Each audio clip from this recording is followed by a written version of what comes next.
So I think, without pointing fingers at anybody, the brain and the nervous system is the last frontier. People are trying to solve more basic burning human rights problems, and the brain is always a neglected area.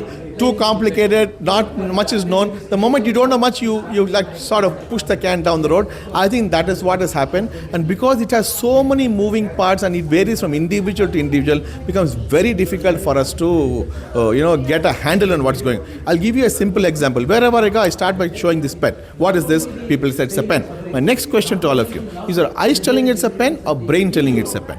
A majority of them say brain because a neurosurgeon is asking the question. But think about it. We all say, can't you see with your eyes? We never say, can't we see with our brain? Imagine you are sleeping now. I open the eyelid carefully and show the pen. Do you see the pen? No. Are you blind? No. Why don't you see the pen? Because eye is on, brain is off.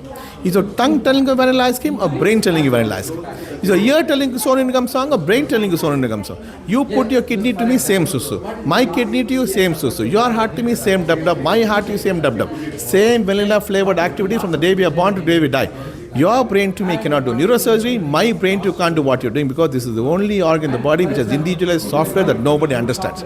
Because of that, the delay has happened in this whole process. How important is this book, and how it is going to be useful, because there's a book launch. Talk about the book launch. So this book is to get everybody's attention to the fact that there's an elephant in the room called neurological disability that is not being addressed.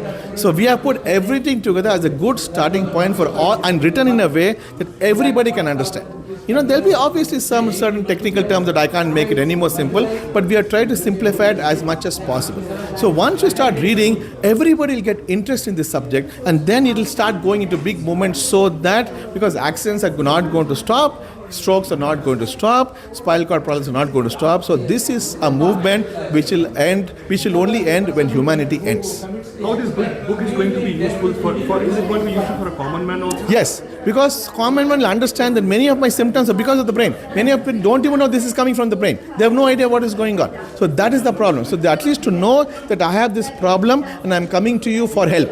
Because if your patient doesn't come to me with a symptom, we will not even know that they are suffering, because the MRI scans don't pick it up. So any accident has a golden period? Every accident has a golden hour, we call it. The golden hour is technically not 60 minutes. It's the fastest time that is required to do it. Like how we have the window period in a stroke. We have the time is brain concept. It is valid here also. So that is very important to go to the right place to make this happen. Otherwise, the reversible brain damage becomes irreversible.